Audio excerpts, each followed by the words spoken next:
Ah, sí, pues o sea, si el valor, o sea, si la LPA está alta es porque ya vienes como tal desde el nacimiento con eso, o sea, como dicen por ahí, vienes defectuoso de fábrica, o sea, por más que tú, no es como que después del nacimiento tú la adquieres por un mal hábito y si mejoras el hábito se va a mejorar, ¿no? O sea, si la tienes alta es desde el nacimiento, eso es hereditario totalmente. Y muy importante, ¿no? Y Cari lo mencionaba, ¿no? En eventos cardiovasculares prematuros, ¿no? Un paciente de 40 años que se infartó. Oiga, ¿por qué se infartó tan joven? Por lo que decía Cari, ¿no? La enfermedad y todas las enfermedades son multicausales, ¿no? Muchas variables explican siempre un desenlace, siempre. Pero esa variable es independiente, independiente. Puede ser que las otras no estén y ella contribuir muchísimo a los eventos cardiovasculares de forma independiente, independiente, ¿no? Mm, no se les olvide el modelo, ¿sí? De las causas componentes de las enfermedades, ¿no? ¿Y saben de qué les estoy hablando?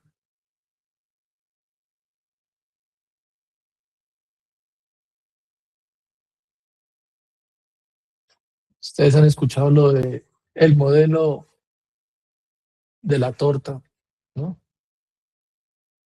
De las causas componentes de las enfermedades y no solo de las enfermedades, de los eventos en salud. El modelo del PAI.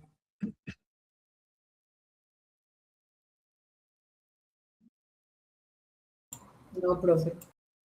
En la investigación, cuando le dicen, bueno, las enfermedades son multicausales. Eso lo explicó alguien que se llamaba Kenneth Rodman y lo explicó con una torta, un modelo de torta o una gráfica de pie. ¿Les suena? Jamás, nunca.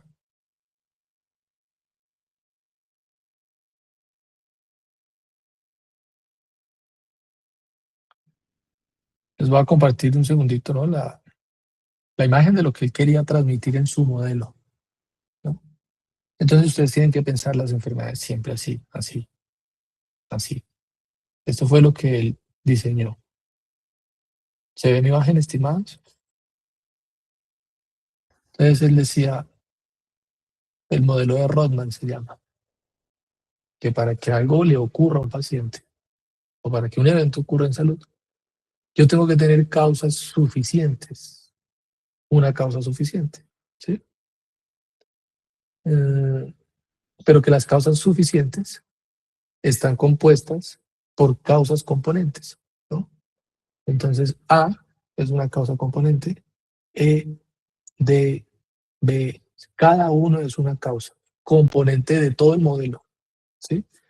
Unas contribuyen más que otras para la causa suficiente, ¿no?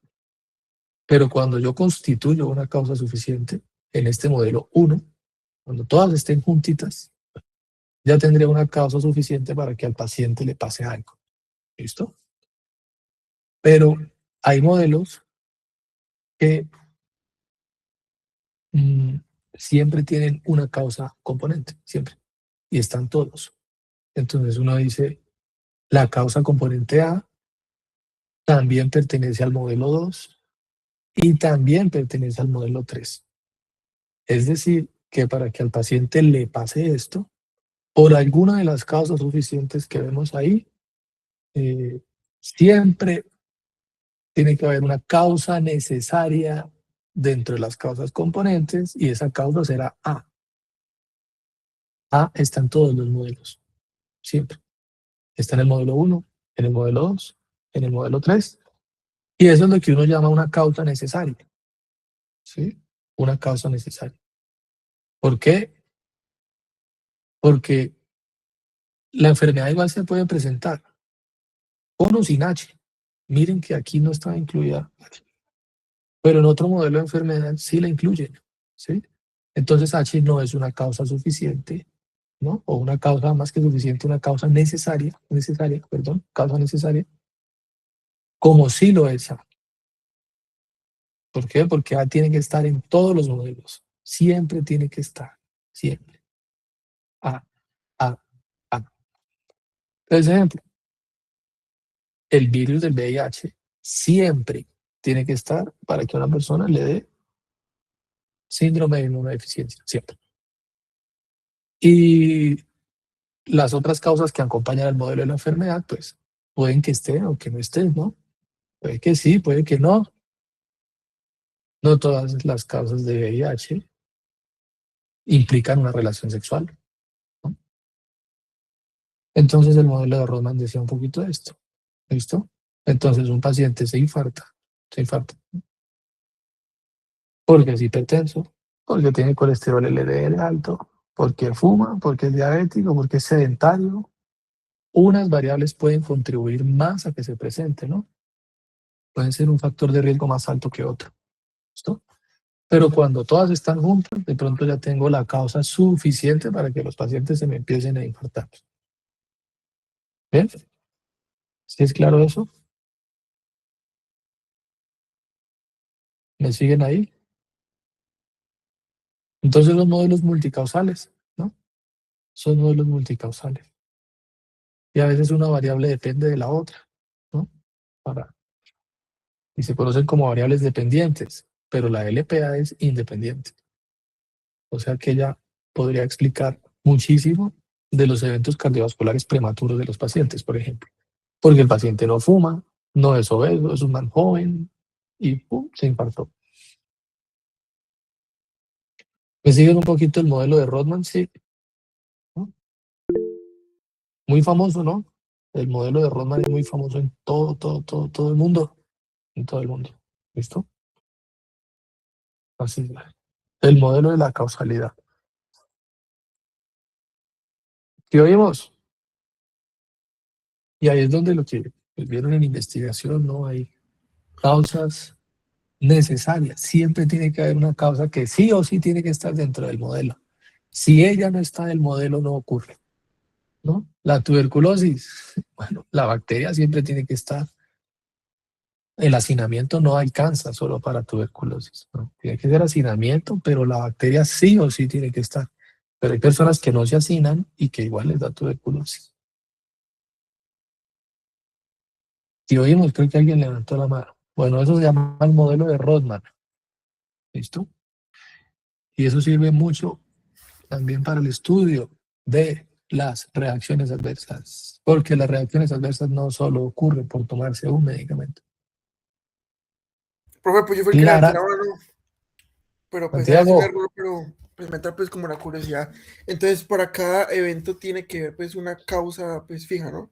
Un factor fijo. Y otros pues que pueden variar. otros Según el pueden contexto. que estén o puede que no. ¿Sí me explico? Sí, por, o sea, tiene que haber uno que sí siempre esté. Una causa necesaria se llama esa. Por ejemplo, para el VIH, en todos los modelos de la enfermedad, siempre tiene que estar la causa virus. El virus tiene que hacer parte del modelo. Yo no la puedo sacar de ahí. Pero si pensamos de otra enfermedad, ¿no? Uno dice infarto. Puede que el cigarrillo esté, pero hay personas que sin fumar, es decir, que no tienen esa causa componente, se han infartado. O sea que el cigarrillo no es una causa necesaria para infartarse, pero puede contribuir a uno de los tres modelos que teníamos ahí, ¿no? Y se van construyendo modelos de pacientes, ¿sí? Vamos a volver a la gráfica de Rodman.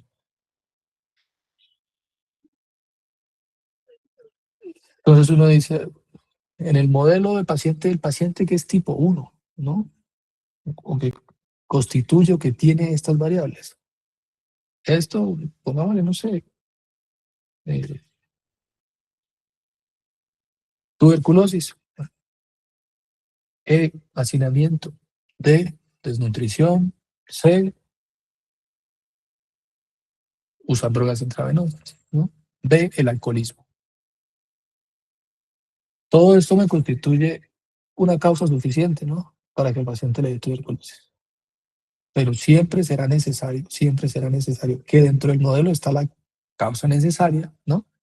Que es tuberculosis. Ahora, que la bacteria esté muchas veces no es suficiente para la enfermedad. De pronto muchas veces, bueno, hasta ustedes, los funcionarios de salud, se han expuesto al bacilo, pero solo exponerse al bacilo no será suficiente para que a uno le dé una tuberculosis pulmonar, con síntomas, con tos, expectoración, fiebre, pérdida de peso. Necesitamos de otras causas que terminen de explicar todo el modelo. Pero para tuberculosis, la bacteria siempre tiene que estar. Entonces, esta A, esta A y esta A será considerada como una causa necesaria. Una causa necesaria. Pero muchas veces las causas necesarias no son causas suficientes para que al paciente le pase ese desenlace. ¿Me sigue, estimado? Y el otro modelo puede ser un paciente que entra en contacto con el bacilo, pero que ya no está hacinado, sino que tiene disfagia y broncoaspira. La broncoaspiración puede ser un factor de riesgo para, ¿sí? La falta de vacunación. Hay gente que no se ha vacunado contra la tuberculosis y le puede dar, pero hay otros que se han vacunado y igual les da. Entonces, otro de las posibles causas componentes. Pero que no es necesario que estén en todos los modelos, porque igual la enfermedad puede pasar en ausencia de alguna de ellas. Pero la enfermedad nunca puede pasar, la tuberculosis nunca puede pasar si ya no está. ¿Me siguen? ¿Quedó claro, Sí, estimado? sí, señor. Y con esto se estudia muchísimo las reacciones adversas. Mucho. Porque uno dice, los estrógenos, los anticonceptivos, dan cáncer de seno.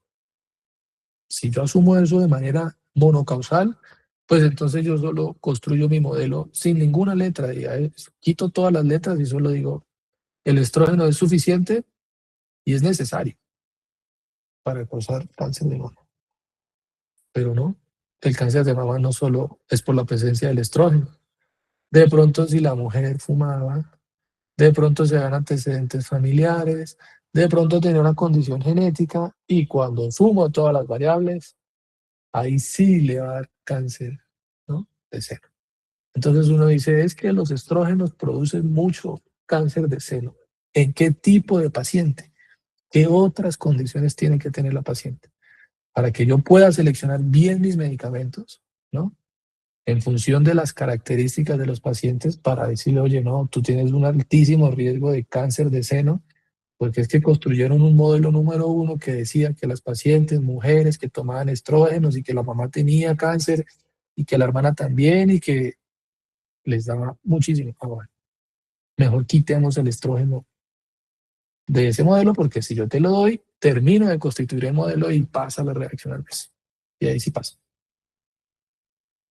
Entonces, en seguridad de fármacos, esto se estudia muchísimo, ¿no? No todo es culpa del medicamento, no todo lo malo es culpa del medicamento, ¿no? ¿Quedó claro? ¿Me siguen la idea? Bien. Sí, profe. Entonces, la edad del paciente influye, la genética en el escenario de las reacciones adversas, ¿no? ¿Cuántos años tiene el paciente? ¿Cuál es su genética? ¿Cuáles son sus condiciones medioambientales, su estado nutricional, la dosis, la duración, el uso de otros fármacos? Al final todo suma para el modelo, ¿sí? Muy bien. Espero que haya quedado de forma muy breve lo que Rodman contribuyó al mundo de las ciencias médicas, ¿sí? Listo. Ya por ahí la doctora María Eugenia me mandó la fecha del parcial y del quiz. Sí, doc, yo se los compartía a todos. Gracias. De nada. Voy a ocultar, voy a grabar esto, porque ya podemos grabar esto, así deja de grabar. Gestionar grabación. Iniciar. Iniciar. Bueno, tenemos guías de diabetes de todos lados, ¿no? ADA, ALAD, americano endocrinológico, europeos. Bueno, todo el mundo saca su propia guía, ¿sí? Y casi todas dicen siempre lo mismo, ¿sí? Entonces vamos a dar ahí unos mensajes muy claros de cómo se manejaría, ¿no? La diabetes a la luz de la evidencia. con unas recomendaciones en cuanto a las dosis de unos medicamentos, que seguramente recordarán, porque en quinto vimos una tablita con estos mismos fármacos, ¿sí? Entonces casi todo lo que dice esta presentación está basado en la guía colombiana, ¿listo? También tengo presentaciones basadas en lo que dice la A, pero al final todas dicen casi que lo mismo. Y el mensaje como que es igual. ¿Mm? Y ustedes conocen los criterios diagnósticos, ¿no? Para hacer pues el diagnóstico de la enfermedad, ¿sí? La guía colombiana pues es diagnóstico de diabetes y tratamiento y manejo en el mayor de 18 años. O sea que esa guía pues no la podemos aplicar a población pediátrica ni a embarazadas porque no es el objetivo de esa guía. ¿Listo? Entonces los criterios pues no aplicarán para las diabéticas ni para los niños ni porque la guía no los contempla. ¿Bien? Y recuerden que cada una de estas pruebas tiene sus ventajas y sus desventajas, ¿no? Ventajas y desventajas. Desventajas de la glicemia en ayunas.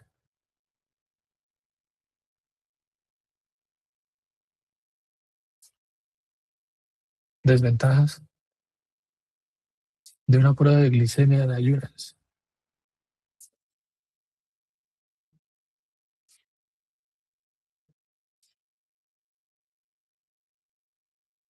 ¿Es perfecta? No. La sensibilidad, pues es muy sensible, ¿no? O tiene baja sensibilidad. No es buena, ¿no? De hecho es buena. Sí. Era tan buena que por muchos años fue la mejor prueba de tamizaje.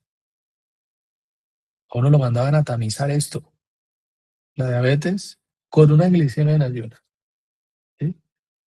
Y nunca uno la tamizaba con esto, porque la hemoglobina glicada no era una prueba de tamizaje, era una prueba diagnóstica. Después se actualizaron y dijeron, también sirve para tamizar, pero después.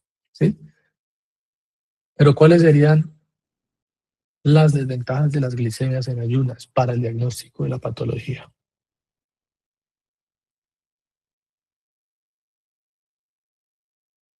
Una desventaja puede ser que es en ayunas, ¿no? Los pacientes es en ayunas. Y no sabemos si realmente el paciente está en ayuno o no. A los pacientes le dan gastritis cuando no comen, ¿no?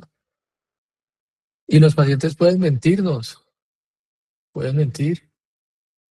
Y del laboratorio, ¿están ayunas? Sí. Y se acaba de comer, quién sabe qué. A él le da miedo decir que no, están ayunas, ¿no? Por temor a que le cancelen el examen y le diga, vuelva mañana, ¿no?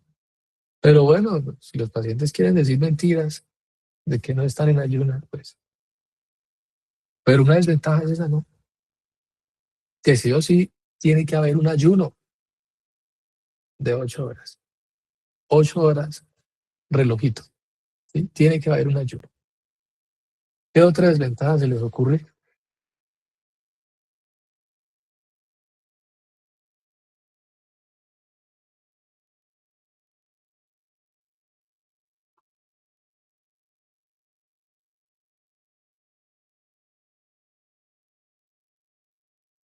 ¿El costo es una desventaja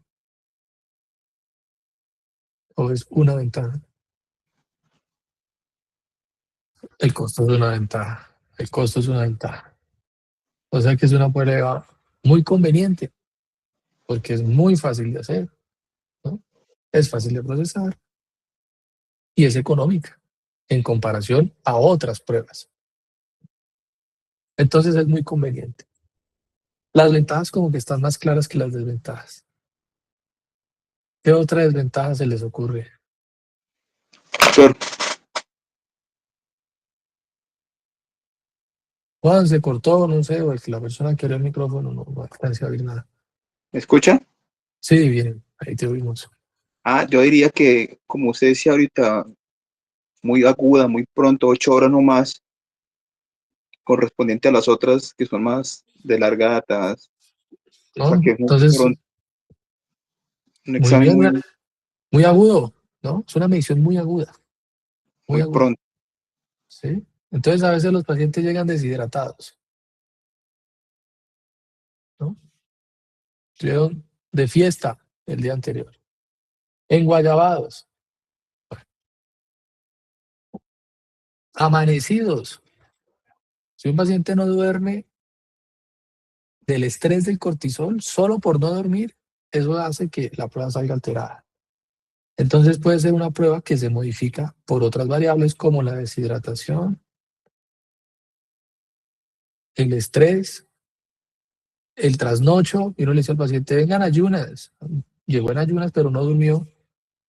Pues eso afecta a los niveles de la glicemia en ayunas, ¿no? Son desventajas. Entonces uno siempre le pregunta, oiga, cuando usted se tomó el examen en ayunas, ¿usted estaba enguayabado? ¿Sí? ¿Estuvo de fiesta los últimos 5 días? Bueno, porque todo eso puede modificar esto, ¿no? Se puso una dosis de cortisona en los últimos 10 días, ¿sí? Sí, ay, sí, doctor, qué pena, es que tenía una lumbalgia y el de la droguería me recomendaron dexametasona 5 ampollas una diaria. Pues después de 5 ampollas de dexametasona, lo más seguro es que el paciente esté hiperglicémico. Entonces uno puede estar asumiendo que ese paciente es diabético y por eso siempre hay que preguntarle un poquito el contexto de cómo se toma la prueba, ¿sí? Ha pasado que los pacientes llegan enguayabados a hacerse este examen, súper enguayabados, y eso los pone hiperglicémicos. ¿Listo? La deshidratación, el estrés, el cortisol, el proceso inflamatorio del alcohol, pues los pone en una situación de estrés que sube la glicemia. Entonces uno llega al paciente a consulta, no es diabético, y lo remiten o bueno, piden más exámenes y oiga, no resultó ser diabético. Entonces, ojo que como dice el colega, ¿no? La glicemia de ayunas es muy aguda y hay otras variables que pueden impactar sus niveles, ¿no? Y hay que tenerlo claro, si el paciente no tiene síntomas, toca repetir esa muestra, toca repetirla, ¿sí? Sobre todo cuando los valores son muy limítrofes. 125. Ah, no eres diabético. Y el de 126, tú sí. Bueno, qué problema, ¿no? Ser tan tajantes con las medidas. El que es 125, 124, no. El que es 126, sí. Uno puede asumir que este de 125 también. La diferencia de 5 a 6 pues no es mucho. Entonces hay que saber interpretar en ese contexto del paciente. ¿Listo? Glicemia, 2 horas poscarga, ¿no? Desventaja.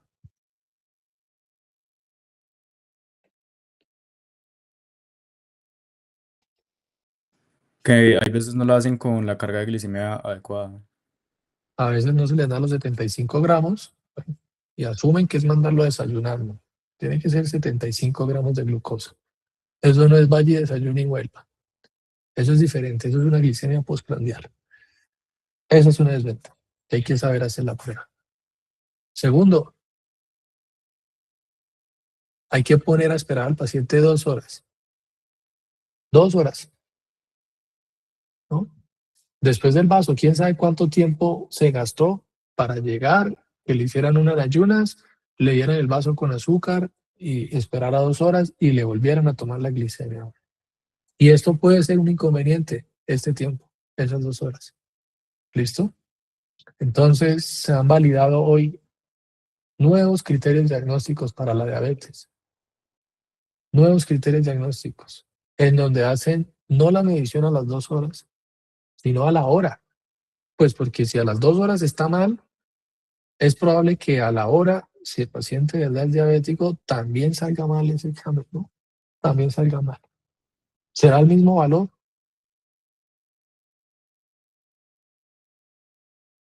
¿O no?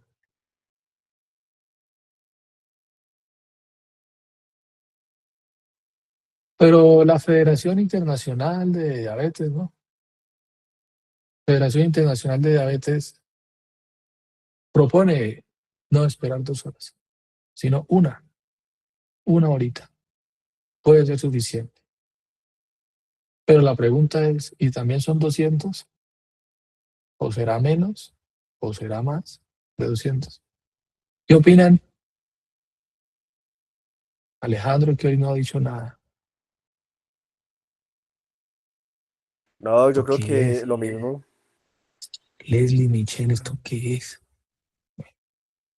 ¿Lo mismo? ¿200? Sí, pues mayor o igual a 200, no. Pero es Pero, 1 hora de diferencia.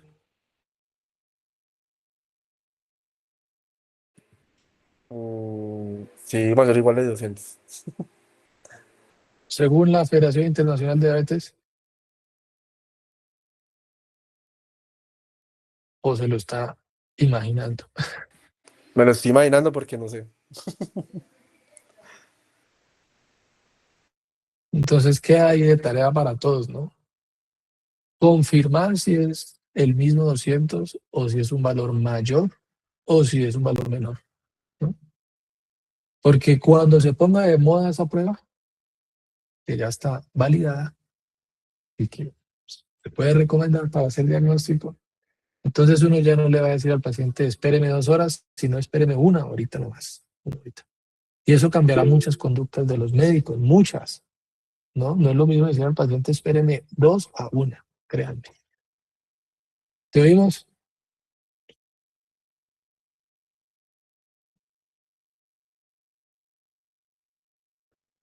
Sí, sí, la prueba de tolerancia oral a la glucosa. Es la misma prueba.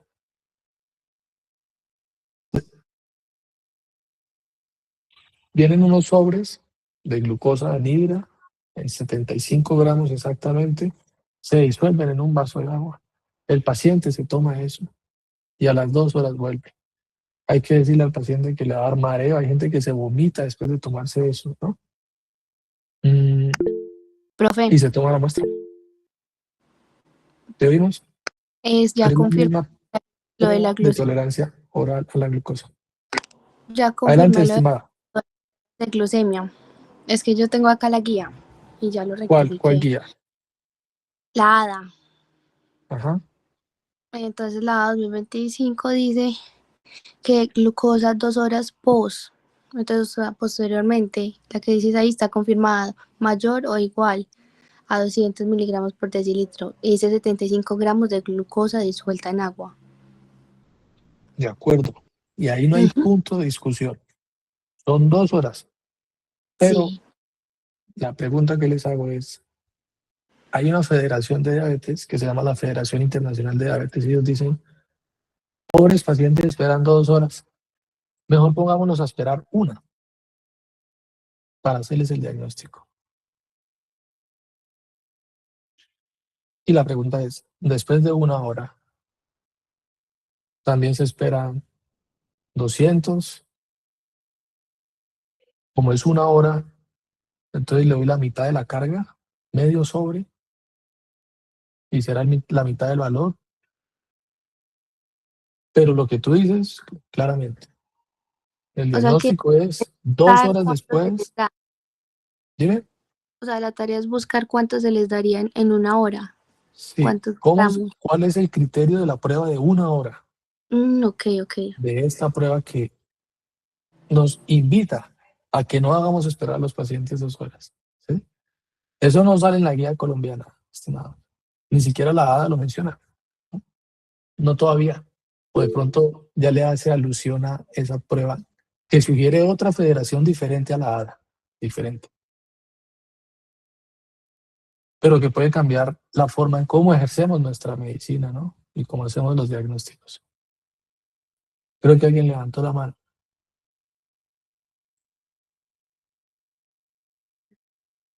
David, estimado David.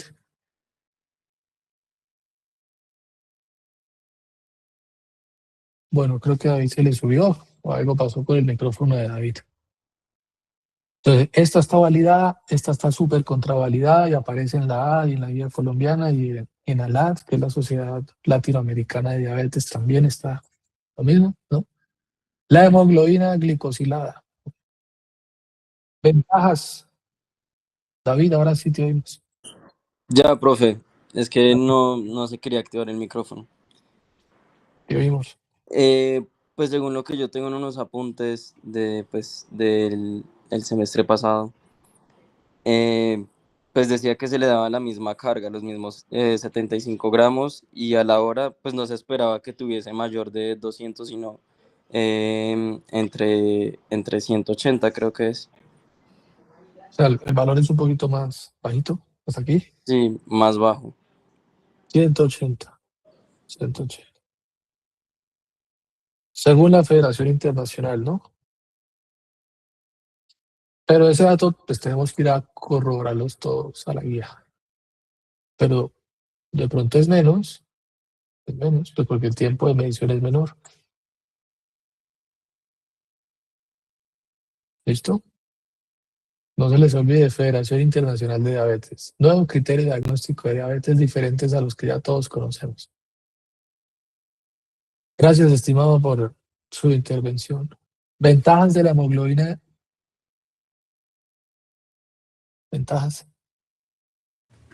Que me da de pronto una perspectiva crónica de la enfermedad. No se cambia de forma tan aguda. El ayuno no importa, ¿o sí?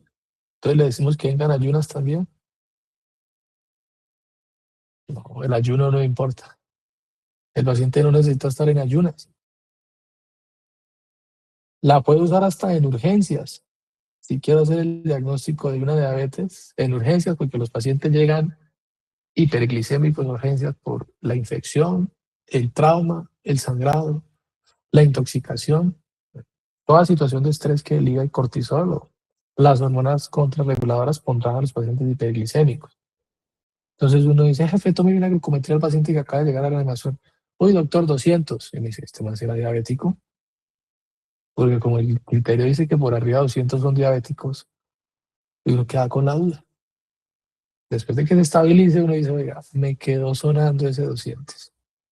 Voy a pedirle por urgencias una hemoglobina glicosilada. Claro, tiene que estar disponible en el hospital. Y eso se puede hacer en urgencias, ¿no? Para confirmar o descartar ese diagnóstico de diabetes. No, 5 salió. Era una hiperglicemia aguda por el cuadro clínico que tenía el paciente. Y no era una diabetes. ¿Listo? Entonces nos evalúa de forma crónica los niveles de glicemia del paciente. Desventajas de la platica. Esta sí cuesta más, ¿no? El equipo tiene que estar súper calibrado para la medición. En algunas condiciones, ¿no?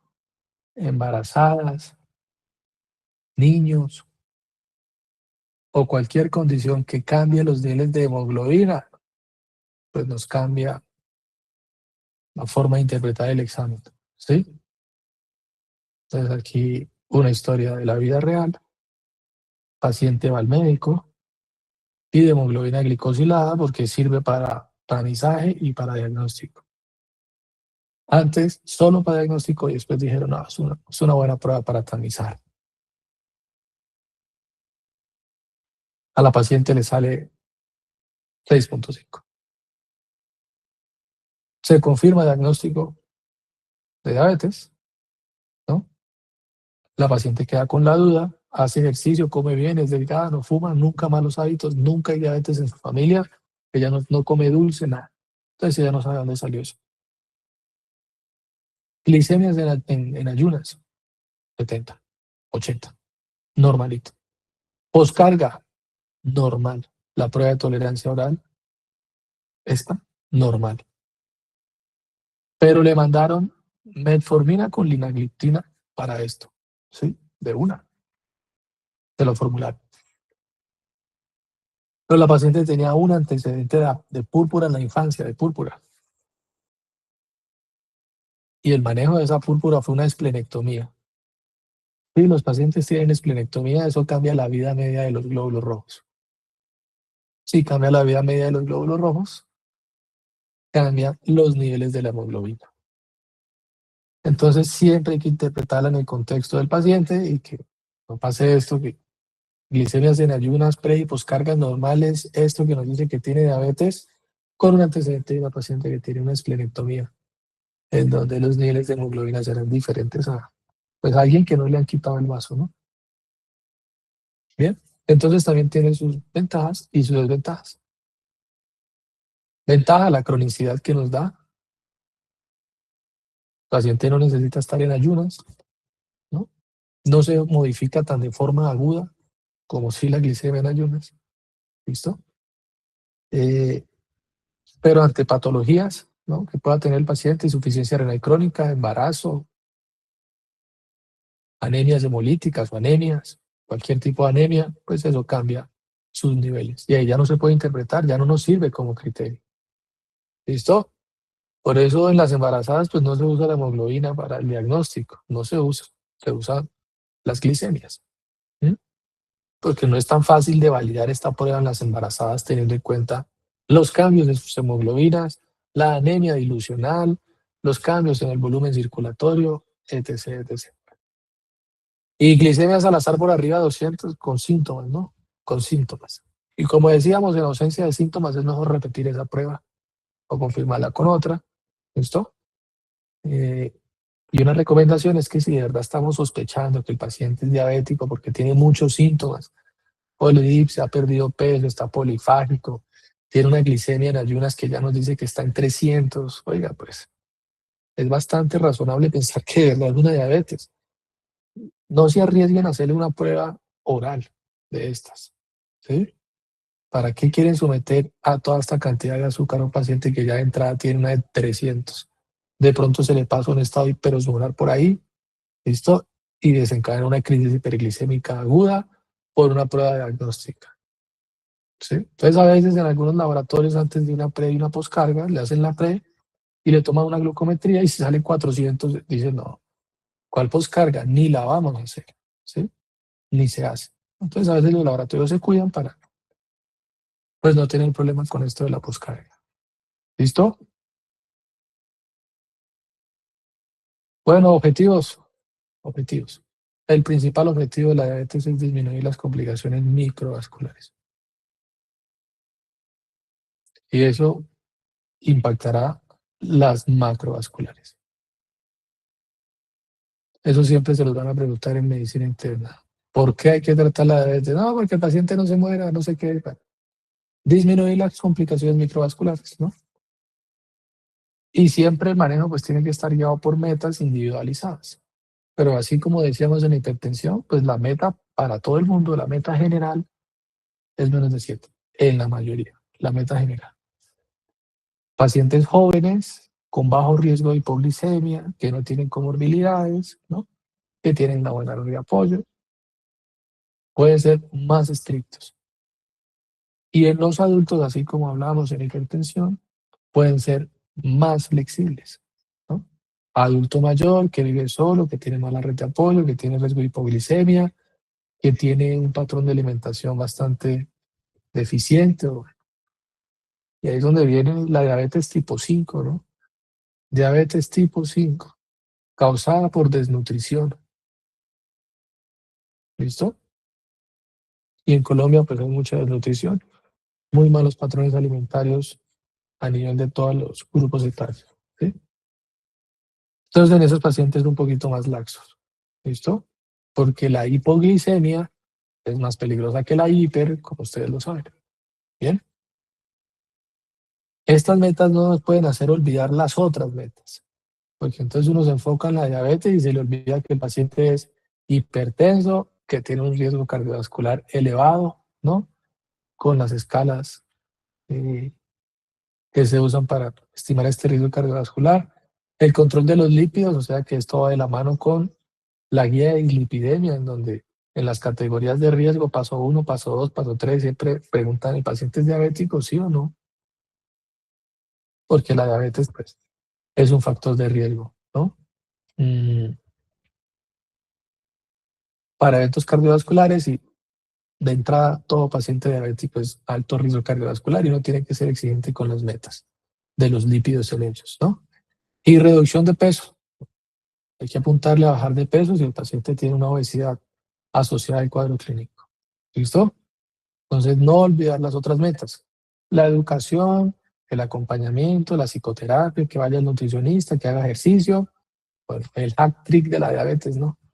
Educarlos, empoderarlos de su enfermedad, ¿no? Ejercicio y una buena nutrición. Eso es pues, la base de la terapia, ¿sí? Eso es lo más importante y después vienen los fármacos. ¿Listo? Primera línea. A la luz de Colombia, de lo que está disponible, de los recursos que tenemos, ¿sí? De nuestro contexto social, pues la metformina como tratamiento inicial, a menos de que esté contraindicada. Si asumimos que estamos en Estados Unidos, pues ellos dicen, oiga, los GLP son mejores que la metformina, los ISGLT2 son mejores, ¿m? Y ya ella no es la primera línea, los otros son la primera línea. Pero pues las primeras líneas dependen de en dónde estamos trabajando, en dónde estamos, ¿no? ¿Cuál es el contexto de nuestro hospital, el rural que estén haciendo? ¿Sí? Si quedan exentos, pues todavía no les tocó, pero si les toca ir a hacer rural primer nivel, seguramente la primera línea será la metformina, que nunca falta, ¿sí? Pero si nos ponemos a discutir por evidencia y asumimos que todos los medicamentos están disponibles, pues hombre, hay medicamentos que tienen más beneficios que esto, ¿sí? Pero no podemos olvidar que las guías del país se ajustan mucho a nuestro contexto. ¿Listo? Bien. Segunda línea, bueno. Esto ya lo sabemos y ustedes lo saben. ¿Cuál es el perfil del paciente? ¿Cuáles son las otras categorías de riesgo? ¿Sí? Alto riesgo cardiovascular. Alto riesgo. Tocará priorizar los grupos de fármacos que han demostrado beneficios cardiovasculares. Los GLP han demostrado, no todos lo han demostrado, ¿no? No puede pasar que uno les ponga entre las opciones A, liraglutide, B, tercipatide, C, sema, D, lixisenatide, F, todas las opciones. Porque si el enunciado dice qué fármacos se pueden usar para disminuir el riesgo cardiovascular, pues uno puede asumir que todos los GLP lo han demostrado, ¿no? Y de pronto los estudios de los primeros GLP nunca pudieron demostrar sus beneficios cardiovasculares en los pacientes. Y por eso fueron reemplazados por los GLP que sí han demostrado ese beneficio. ¿Listo? Que sí han demostrado, y la guía es muy, digamos, específica en aclararnos eso. Ojo, y la ADA también lo dice, ¿no? Es que esto es la ADA traída al contexto colombiano. Beneficio cardiovascular demostrado, ¿no? Demostrado. Porque hay GLPs que nunca lo demostraron. Exenatide, eso nunca demostró beneficios cardiovasculares. Nunca. ¿Listo? Bien. Si el paciente tiene insuficiencia renal crónica, se tienen que priorizar los ISGLT2 siempre y cuando la tasa de filtrado lo permita. Usualmente los ISGLT2, ¿no? En general, bueno, menos de 20 de filtrado ya contraindicarían su uso. Usualmente, ¿no? Entonces, EMPA, ¿no? El paciente tiene 15 de filtrado. Mejor no. Mejor no. Entonces, hay que siempre vigilar la tasa de filtrado a ver si se justifica su uso o no. ¿Listo? Igual, ¿no? Con la metformina, pues ya sabemos. Salvo contraindicación. Y usualmente esa contraindicación es la tasa de filtrado, ¿no? Usualmente. No, que si es alérgico. Bueno, la alergia aplica para todos los medicamentos. Las hipersensibilidades son para todos los medicamentos como contraindicación. ¿Listo? Falla cardíaca. Los ISGLT2. Pérdida de peso. Los GLP.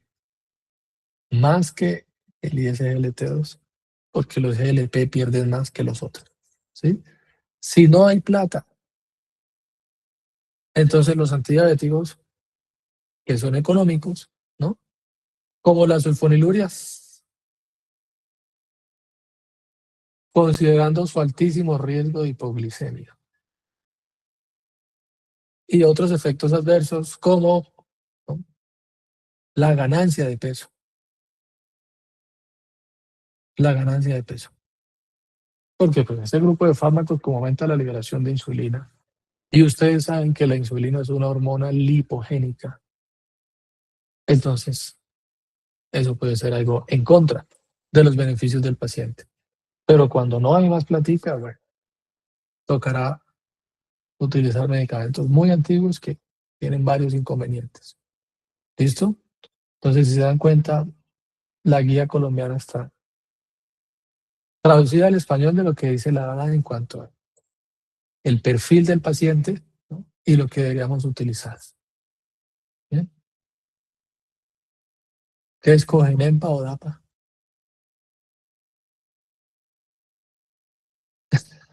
¿Por qué? ¿Es mejor? ¿Cómo podríamos responder esa pregunta, estimado?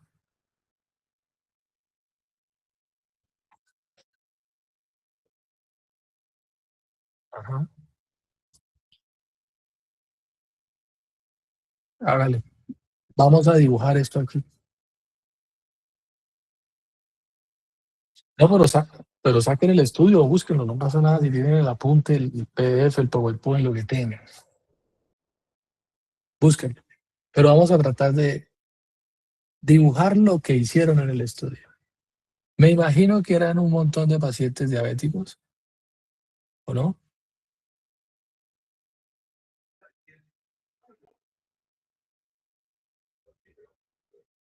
Entonces era una población. Era una población de pacientes. Como no se puede estudiar toda la población, se toma una muestra y si la muestra está muy bien seleccionada, entonces mi muestra será representativa de ellos. Será casi que la verdad sobre todos. Casi que la verdad. Si la muestra está bien seleccionada, pues esa muestra representará a toda la población. ¿Era un ensayo clínico, estimado?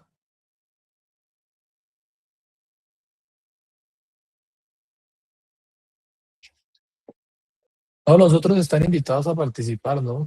Ojo ahí. Pues en sí, en lo que comparaba era en el beneficio cardiovascular que daba la una contra la otra. Entonces, pero todavía no lleguemos hasta allá, estimado. ¿Qué tipo de estudio era el que estaban hablando? ¿Cuál es? ¿Era un ensayo clínico?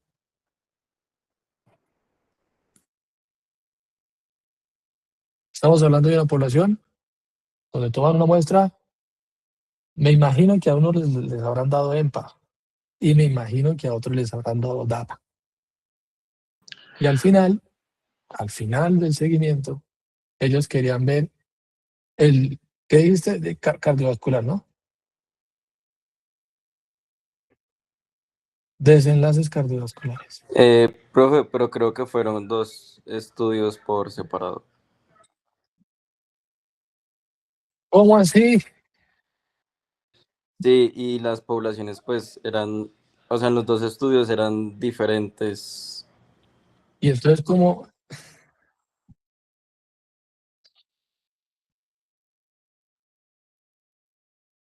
¿Comparado contra quién?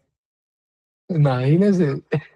Pucha, es que tomar agua en ayunas con bicarbonato es mejor que placebo. Para la gente, se lo juro. ¿Sí? Tomarse 2 litros de agua seguro. Cuando llegan los pacientes a urgencias, ¿uno qué hace? Les pone agua, le baja el azúcar a punta de agua. ¿O no? ¿Sí o no? Pero no, yo quiero que me digan, es que hicieron un ensayo clínico entre EMPA y DAPA. A ver, ¿cuál es mejor? Porque apenas les pregunté, EMPA. Listo. ¿Dónde está el ensayo clínico? Profe, aquí conseguí uno chiquito.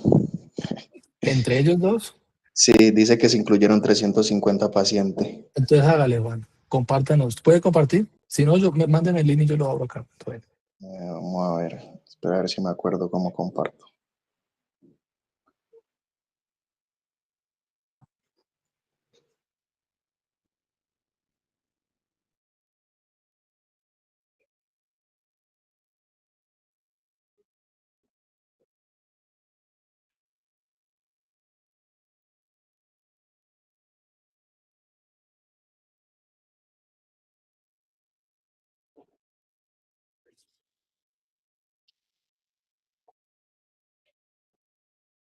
Porque la mejor forma de decir que esto es mejor que esto, bueno, una muy buena aproximación es comparándolos entre ellos. El DAPA fue EMPA contra placebo, no contra DAPA, ¿no? ¿Sí se ve El la pantalla? DAPA, sí, se ve, estimado, Sí se ve el estudio, todavía no. se ve. Ah, Suba el título, súbalo. Primero empecemos por el título. EMPA versus DAPA en pacientes con diabetes tipo 2 inadecuadamente controlados con inhibidores. Un estudio observacional prospectivo. O sea que esto es un ensayo clínico, estimado, porque ahí dicen que es observacional. Y hasta donde yo sé, los ensayos clínicos son experimentales. no, pues este no es experimental. No, pero no sirve. Y ahí sale el objetivo, comparar directamente la eficacia y la seguridad de dos ISGLT2. Un estudio abierto, prospectivo de 52 semanas en pacientes con diabetes, metformina, bueno, los de PP4, otros grupos. Se dividieron en dos grupos, EMPA y DAPA. Los desenlaces fueron hemoglobina glicada, glicemia plasmática en ayunas, variables cardiometabólicas y sus reacciones adversas. El estudio duró 52 semanas, o sea que el estudio duró un año de seguimiento. Estos medicamentos tienen que ser demasiado buenos para que en un año yo ya vea todos esos posibles beneficios que mencionan ahí, ¿no? 350 pacientes. Grande, pequeño el estudio, Pequeño. pequeño, pero bueno, a veces no es tan relevante que sea pequeño, pero siempre buscamos estudios, ¿no? 5.000 pacientes. Los ensayos clínicos tienen 10.000, 15.000, pero este era un estudio pequeño. Listo. La glucosa plasmática en ayunas y la hemoglobina glicosilada fue mayor en el grupo de EMPA. Ambos grupos mostraron disminución en la presión arterial, el peso, los niveles de colesterol. Imagínense, estos medicamentos aquí bajaron hasta el colesterol, ¿no? Ambos mostraron perfiles de seguridad similares. Conclusión, nuestro estudio demostró que los inhibidores de ISGLT2, siga bajando, estimado, pueden utilizarse como un cuarto antidiabético oral con diabetes tratados con otros 3. Específicamente fue más eficaz y mejor otros parámetros. Número de ensayo clínico, NSD. Entonces, ¿si era un ensayo clínico o no, estimado? ¿O Sí, era un estudio observacional? pues dice Porque abajo dice ensayo clínico. a mí me genera demasiada duda que el título diga que es observacional Y abajo dice que y ensayo. abajo es un ensayo clínico. Uno ahí ya empieza a dudar de las personas que escribieron esto. Algo se le prende a uno en la cabeza y dice, a ustedes les han enseñado en investigación que hay estudios observacionales, ¿no? Y experimentos clínicos. El estudio de cohorte es observacional puro. Un estudio de cohorte uno va y miremos y analicemos los datos. Pero los ensayos clínicos, ¿cómo así? Me confunde ese título con lo que dice allá abajo. Sí, Pero, conclusión, EMPA. ¿Quién lo patrocinó? ¿Podemos buscar el patrocinador? David. ya. Profe, es que lo que Ajá. pasó en esos dos estudios, por ejemplo, En este. en los que vimos en medicina e interna basada en la evidencia. Ajá. Lo que pasó es que los pacientes que los trataron pues con EMPA, todos tenían una enfermedad cardiovascular establecida, Sí. todos los pacientes, y los de DAPA, la mitad tenía enfermedad cardiovascular, alguna enfermedad cardiovascular establecida y la otra mitad no. Entonces ese estudio tuvo un sesgo porque se dieron cuenta que no les iba a dar como como el outcome, o sea, como el resultado que querían, que era pues que mostrara que sí era como en ese sentido protector la dapaglifosina. Entonces, por eso pues llegamos como a la conclusión que la empaglifosina era mejor, porque sí Pero tenían a todos los pacientes, con o sea, enfermedad todos los cardiovascular. pacientes, ajá, exactamente. Pero entonces esos dos estudios no se pueden comparar. No, porque las poblaciones eran diferentes. Diferentes. Entonces tampoco pueden asumir que para mejor porque en el otro la mitad no tenía enfermedad cardiovascular.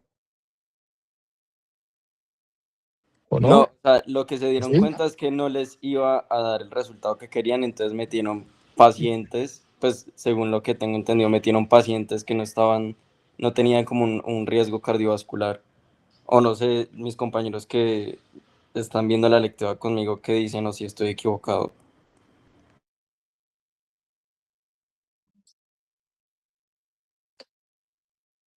Pero claro, es que comparar dos estudios, uno solito, pues claro, uno dice, uno se lee uno y saca conclusiones de uno y se lee el otro y concluye sobre el otro estudio, ¿sí?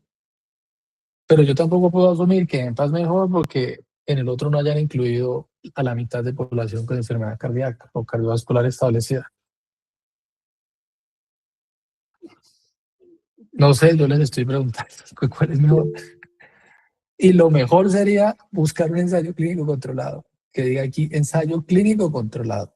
Y ahí apareció un estudio que ya nos empieza a generar un montón de dudas porque arriba dicen que fue una observación y abajo lo pusieron como ensayo clínico.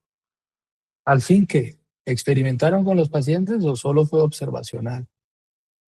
Y segundo, si es un estudio observacional, ¿por qué escogieron 300 pacientes? Es muy fácil encontrar 5.000 pacientes que tomen eso. Pienso yo, ¿no? Pienso yo. Alejandro Campo, Hola, profe. Buenas noches. estimado, ¿cómo vamos? Profe, yo también veo la lectiva de mis compañeros y sí, Ujú. tienen toda la razón. El problema de uno decir empaglifosina es mejor que DAPA fue ese, porque es que no se puede demostrar que un fármaco es mejor que otro comparando estos dos estudios. ¿Por qué?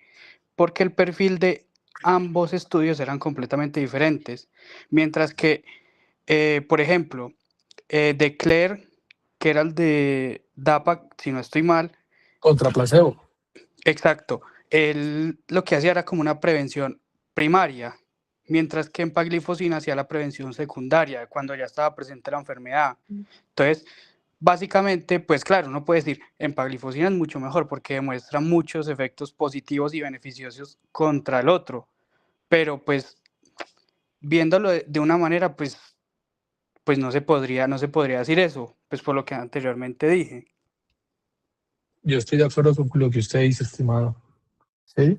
Yo estoy de acuerdo porque son dos poblaciones diferentes, niveles de riesgo diferentes, promedios de edades diferentes, tiempos de enfermedad diferentes, ¿no? Hasta regiones diferentes, una en un país, otro con otra gente. Y es muy difícil compararlos así, uno leyéndose uno y el otro ahí en la hoja, pues imprimimos los dos y leemos este y después leemos el otro y decimos, este es mejor en Esa comparación es difícil de hacer, ¿no? Es difícil de hacer. Pero yo sé que ustedes están seguros, como yo, que lo mejor sería hacer un ensayo clínico controlado. Y un colega encontró uno que tenía 300 pacientes. 300. Los ensayos clínicos controlados normalmente no tienen Es 300 que, pacientes, sino muchos. es que eso también iba a decirlo yo, profe, que un estudio para poder, digamos, que tenga, por así decirlo, credibilidad o que uno, Poder estadístico. sí, o sea, que uno pueda decir, hombre, sí, eso sí nos puede servir, tiene que ser con muchos pacientes, Depende de la porque muestra. sí, Tamaño muestral. porque si no puede haber de que a unos sí le sirvió, a otros no, pero pues en realidad pues la muestra tiene que ser mucho más grande para poder hacerlo. Es decir, ¿para qué voy a hacer un estudio en Armenia de estos dos, de apaglifosina y empaglifosina? Si, por ejemplo, la población es 100.000 y solamente encontré 100 pacientes. O sea, no se puede, digamos, que comparar esa muestra con la población del ensayo. De acuerdo. Cuando los estudios tienen muestras muy pequeñas, son muy imprecisos, ¿no? Son poco precisos. La precisión del estudio o los resultados del estudio, digamos, no se acercan al verdadero dato, ¿sí? Es muy difícil establecer, cuando las muestras son muy pequeñas, que las diferencias que estamos viendo por intervención o no sean atribuibles al medicamento o no, ¿sí? Claro, uno dice, hagamos un estudio con 2 personas, a uno le pasó algo y al otro no. Oiga, es muy difícil cuando es tan pequeño el estudio de decir que lo que le pasó a uno fue por el medicamento o lo que le dejó de pasar fue por el medicamento. Es que con 2 personas es muy difícil concluir eso, ¿no? Inclusive el Y, estudio de EMPAREG tenía más del 99% de la población de los pacientes con enfermedad ya establecida, mientras que el de Claire tenía apenas el 40.6, o sea, no podrían ser comparables desde ese punto de vista. Aparte Ahí de de eso, entrada ya yo no puedo decir que EMPA que el exacto, otro, no. Fueron estudios diseñados para otras cosas. Cada uno tenía sus objetivos, cada uno tenía su tipo de paciente, pero es difícil decir que EMPA, comparándolos hoja a hoja, sea mejor EMPA que DAPA. inclusive también uno, pues en los artículos uno podía mirar que tenían como ciertas características para realizar el ensayo, es decir, el de Claire tenía como el límite de función renal igual o mayor a 60 mililitros minuto, y el Emparrec tenía mayor o igual a 30. Entonces, si usted ponía a mirar todos los aspectos y todos los criterios para hacer los dos estudios, pues usted se queda con que no es, no es apto para poder usted compararlos por ninguna de las maneras, ni por población, ni por criterios, y mucho menos Es porque muy difícil. Es muy difícil, ¿sí o no, estimado? Y estoy 300% de acuerdo con usted. Porque son poblaciones tan heterogéneas que no es difícil. Entonces les vuelvo a preguntar, estimado, el que nos compartió ahorita la imagen, ¿sí salió quién patrocinó el estudio o no? ¿O No, fue un no estudio sabe. independiente? No, ahí en Trial sale, Clínica Trial sale quién pagó eso, quién lo está pagando. ¿En Si tú dónde das sale? clic, pon otra vez el artículo.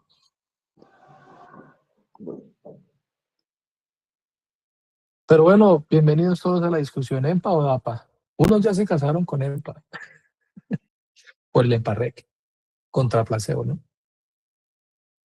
No está mal. Hay gente que, pues, escucha, ama EMPA. No, no sé, tenemos que leer más. No, no me he casado con ninguno. Yo creo que todos los ISLT2 son muy buenos, en general, ¿no? EMPA versus DAPA, estudio observacional, mayo del 2019. Comparar directamente la eficacia. Uno lee eficacia y uno dice, esto fue un ensayo clínico. Esto no pudo haber sido un estudio observacional. ¿Sí? A la luz de lo que ustedes también han aprendido en investigación, que los ensayos clínicos no son estudios observacionales, sino que son experimentales. Y abajo, más abajo, estimado, aquí posiciona mejor a EMPA, esto todo bien. Y abajo al final, ahí donde sale NST, dale clic ahí.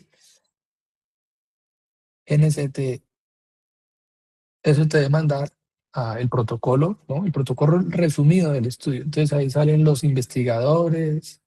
Si quieres, ahí sale. ¿Quién lo hizo? Bueno, Chung-Gun, y eso en el hospital de Zumbung. Bueno, no sé ni de dónde queda el hospital. ¿Ahí está dónde queda ese hospital? Lo patrocinó el hospital, ¿no? Parece chino con esos dos. Sigue bajando, ¿qué más dice por ahí? Estudio abierto. Ni siquiera fue sesgado, porque ustedes saben que cuando uno deja un estudio abierto, eso ya de entrada tiene problemas. Fue prospectivo, observacional, de 3 años. Bueno, sigue bajando porque ahí salen todas las condiciones de los pacientes que incluyeron.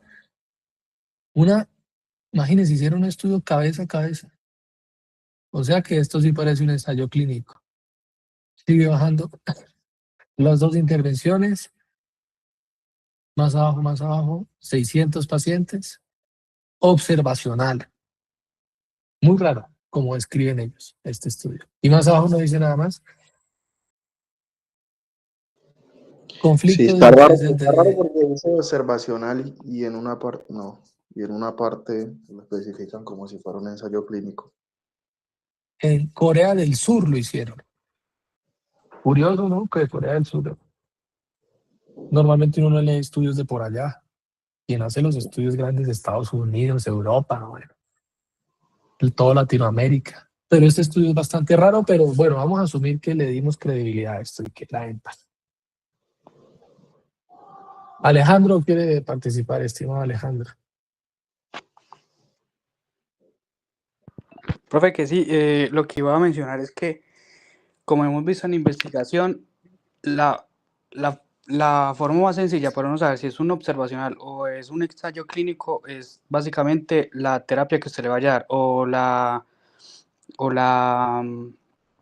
intervención, era lo que iba a decir. Es decir, si usted le da una intervención a un paciente, eso ya dejó de ser observacional.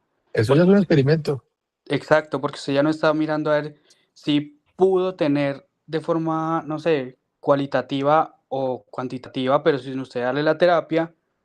Pero sí me parece muy raro que inicialmente pues se presente como la terapia y los grupos y que son a cabeza a cabeza y que ya luego lo pongan observacional, sí me parece como raro y pues Y ya mucho uno menos, desconfía. El claro, lector ya dice, porque no, yo a esto más no les creo. claro, porque uno no puede decir como que, ah, no, es que esto es un ensayo clínico observacional. Pues no, porque o es uno o es el otro, pero los dos pues al mismo tiempo no puede ser. El No enfoque cuadra. cambia totalmente. Y por eso uno duda de ese artículo. Igual, lo que estamos tratando de hacer es buscar un estudio que los compare. Y ese estudio intentó compararlos. No sabemos si de forma observacional o de forma experimental. De pronto tenemos que leerlo completamente como para sacar un poquito más de conclusiones. Pero el título ya deja mucha duda con la metodología, ¿no? Nos pone a dudar, ¿no? O son estos experimentos, no sé, o el tipo de estudios cuasi experimentales que llaman, ¿no? No olviden que hay un tipo de estudio que se llama el estudio cuasi experimental. ¿Sí? Es una forma como de modificar el ensayo clínico. ¿Listo? Pero entonces, estimados, ¿hay o no hay ensayos clínicos bien hechos, bien diseñados, con los 10.000 pacientes que acostumbramos a ver, donde hayan comparado esto?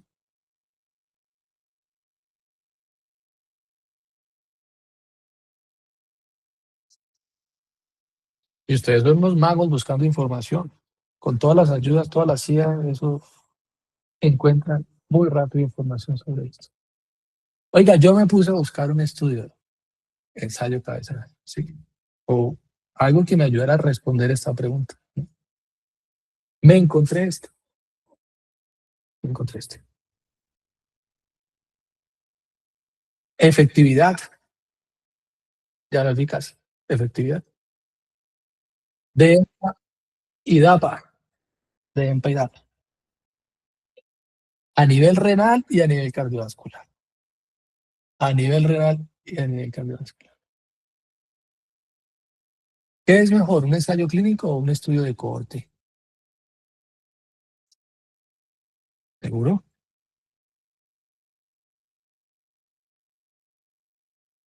No, el ensayo clínico es mejor o no. ¿Por qué? Los experimentos clínicos no son siempre mejores que los observacionales. Ningún medicamento se aprueba sin un ensayo clínico, ninguno.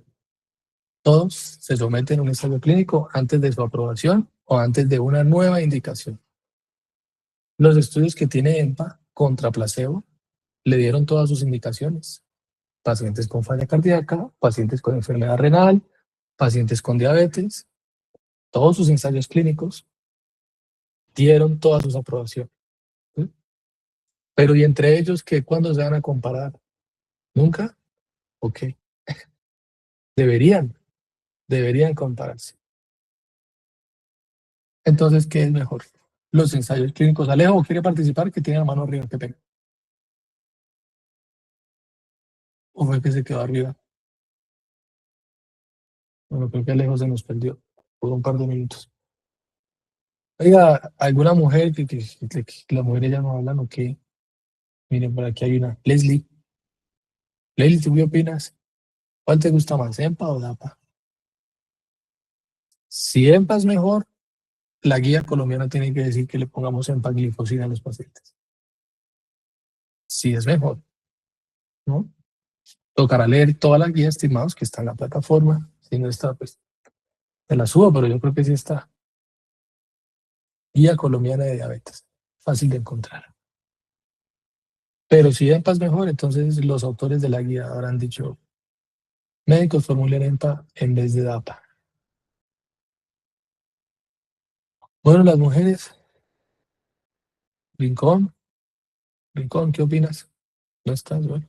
Jiménez Guzmán, Natalia Cortés.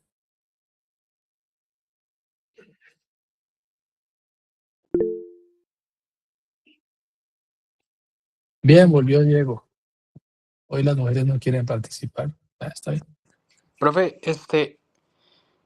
básicamente va a depender de lo que usted quiera hacer como estudio o como ensayo.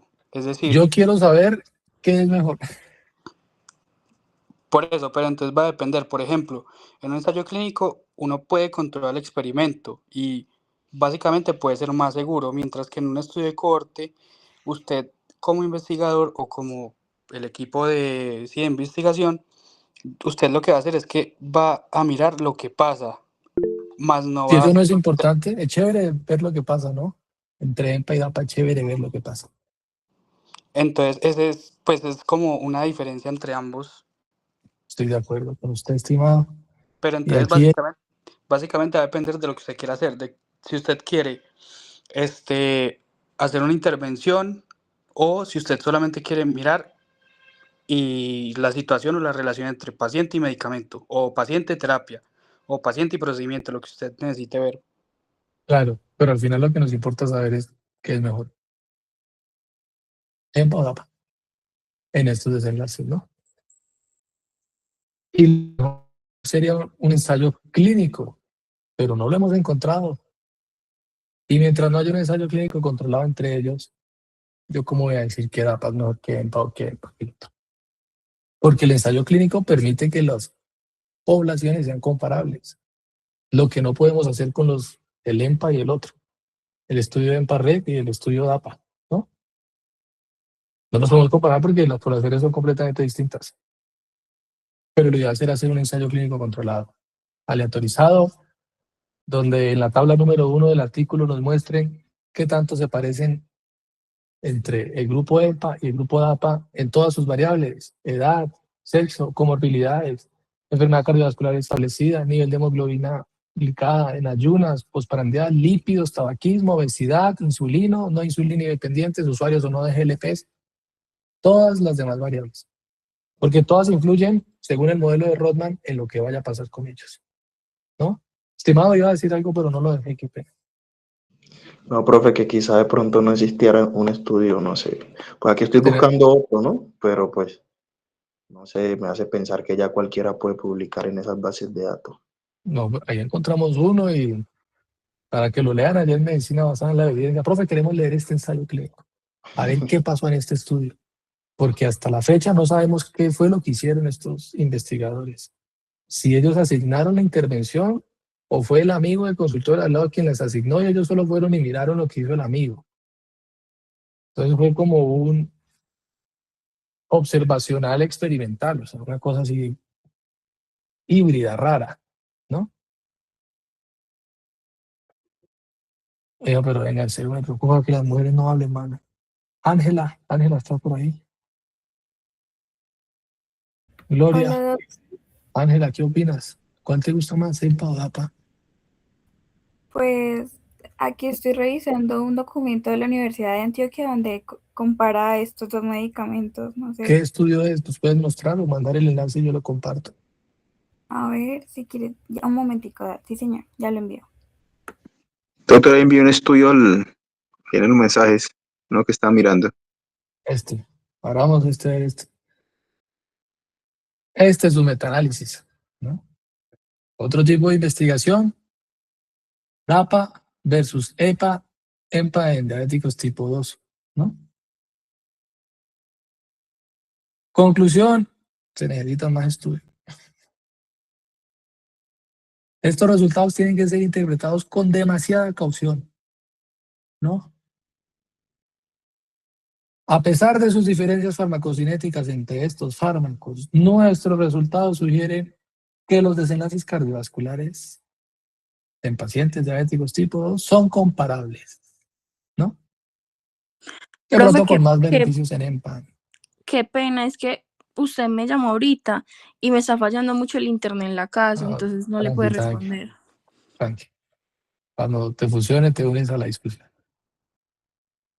Entonces aquí pareciera que los dos tienen beneficios, pero que se resalta, ¿no?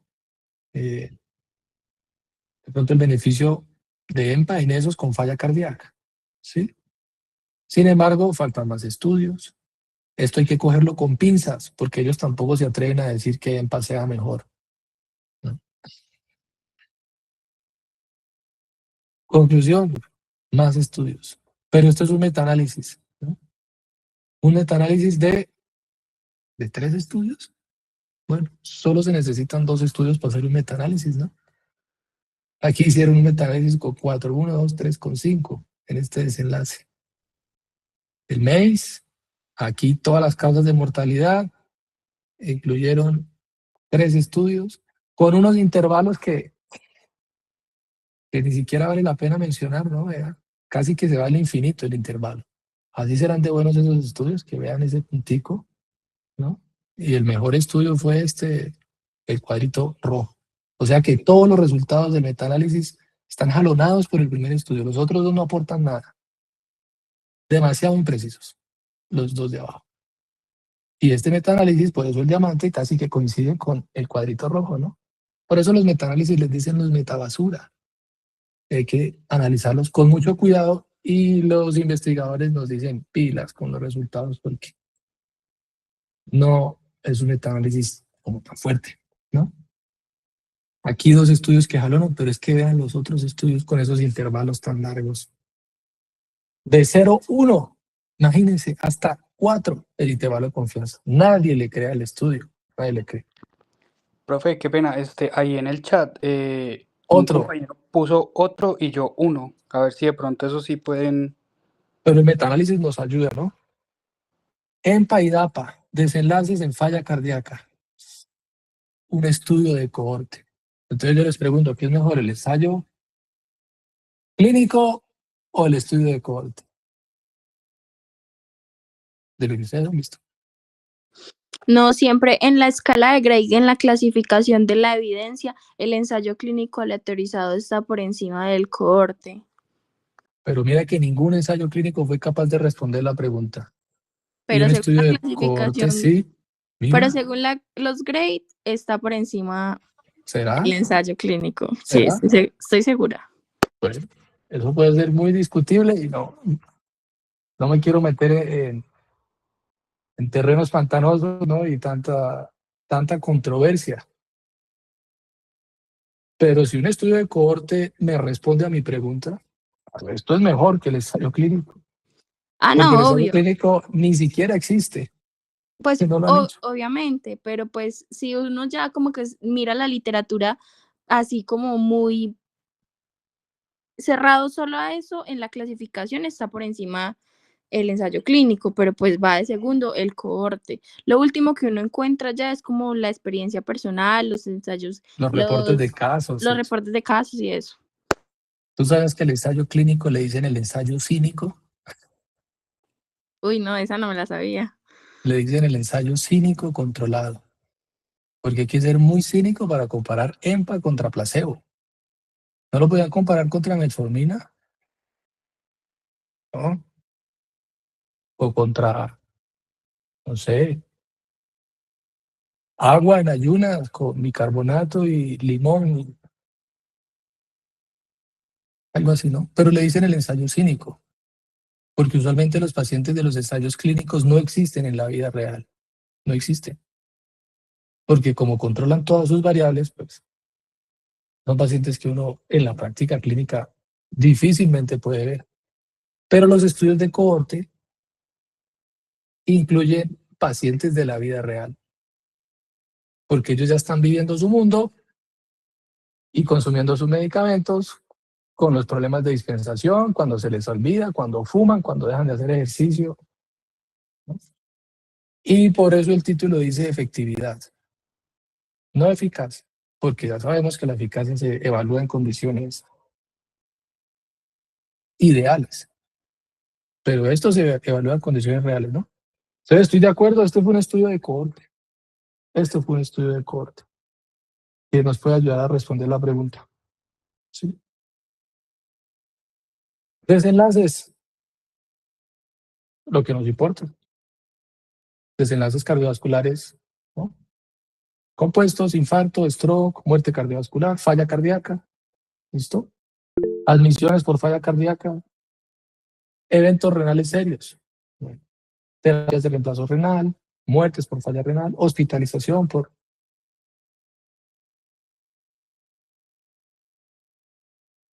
¿Te oímos? ¿Alguien levantó la mano? Qué pena. Doc, qué pena, es que no está compartiendo pantalla. Uy, qué pena. Lo siento. Gracias, estimado. Véalo. Voy a ver aquí un segundito. A ver si se ve. Sí, ya sé. Sí, ahora Sí, sí. ahora sí. Entonces, vea, efectividad comparativa, ¿no? Entre desenlaces cardiovasculares renales, EMPA y DAPA. Sería lindo, ¿no? Que aquí nos dijeran ensayo clínico controlado, aleatorizado, triple ciego. Qué maravilla. No lo hacen, les da miedo. A los dueños de DAPA les da miedo compararse con EMPA y a los dueños de EMPA les da miedo compararse con DAPA. No se enfrentan entre ellos. En Corea del Sur lo hicieron de alguna forma que no entendemos muy bien. Y es un estudio de cohorte. ¿Sí? Las grandes cohortes, por ejemplo, dependiendo de la región que saque la cohorte, son el reflejo cotidiano, ¿no? ¿Qué hacen en el día? ¿Cómo se toman el medicamento? ¿Se les olvidó? ¿No se les olvidó? Y compararon esto mediante un estudio de cohorte, porque ni siquiera un ensayo clínico fue capaz de responder a esta pregunta. Entonces, ahí es donde viene la pirámide, ¿no? ¿Será que el ECA en serio está por arriba de la cohorte? Yo lo pondría por abajo, ya que el ECA no me respondió algo que sí me respondió en la cohorte. Pero no entremos en discusiones pantanosas, porque de ahí no salimos, ¿no? Y vean la conclusión. Compararon los desenlaces que nos importan, que son los eventos cardiovasculares, infarto, stroke, muerte cardiovascular, falla cardíaca, eventos renales, ¿no? Terapia de reemplazo renal, muerte por causas renales, hospitalización por eventos renales. El estudio un poquito más grande que un ensayo clínico, porque en EMPA tenían 140,000 pacientes. Los ensayos clínicos, no sé, EMPA, el estudio de Parrec, ¿cuántos pacientes tenían?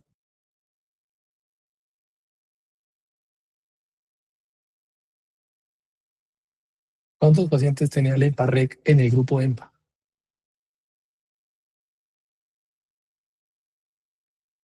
Ya miro, Doc, yo le digo. Pero aquí hay 140,000 en un grupo. 140,000 de la vida real. Y aquí hay 58,000 en DAPA, también de la vida real. Y los de Corea del Sur, ¿cuánto tiempo siguieron a los pacientes? ¿Cuánto Profe, fue el ¿cuál tiempo era de la seguimiento? pregunta, perdón? ¿Cuál de todas? No, la población creo que era algo así. Sí, en el estudio en Parrec, ¿cuánta gente había en el grupo de empaglifosina? 7,020. No, hombre. ¿Qué es mejor, 7,000 o 140,000?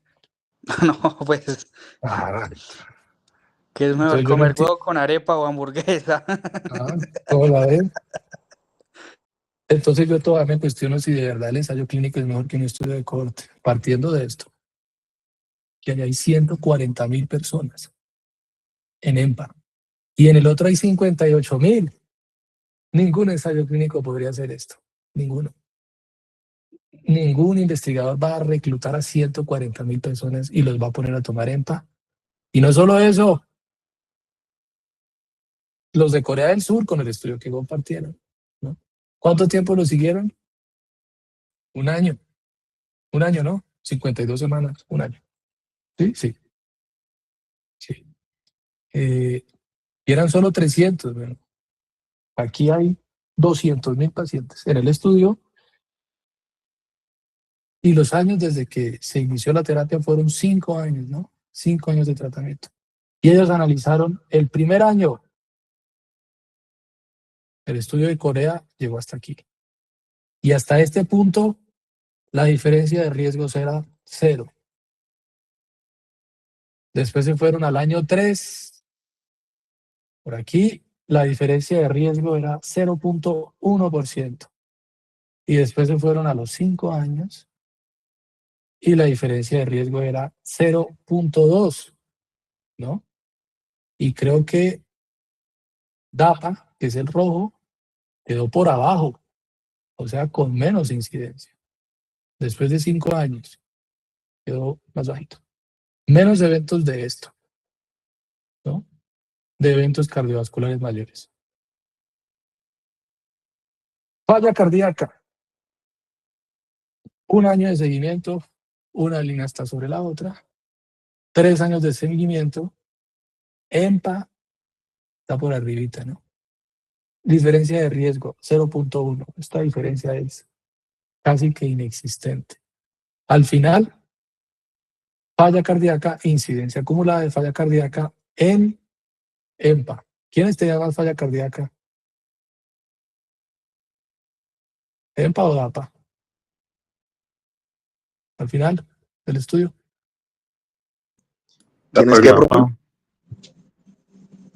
¿Quiénes tenían más falla cardíaca al final del estudio de este seguimiento? ¿Los pacientes de EMPA o los pacientes de DAPA? Los de DAPA es APA. rojo, EMPA es azul. Los de EMPA. Claro, incidencia acumulada. Falla cardíaca incidente. Cuando empezaron a tomarlo, Entonces es ninguno mayor en tenía la EMPA, ¿no? EMPA. Entonces yo les vuelvo a preguntar, bueno, ¿cuál es mejor? ¿EMPA o DAPA? La DAPA entonces. No, porque esta diferencia no es estadísticamente significativa, ¿no? Ojo, punto 2, eso no es estadísticamente significativo.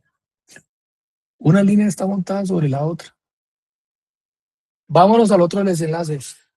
Eventos renales serios, ¿no?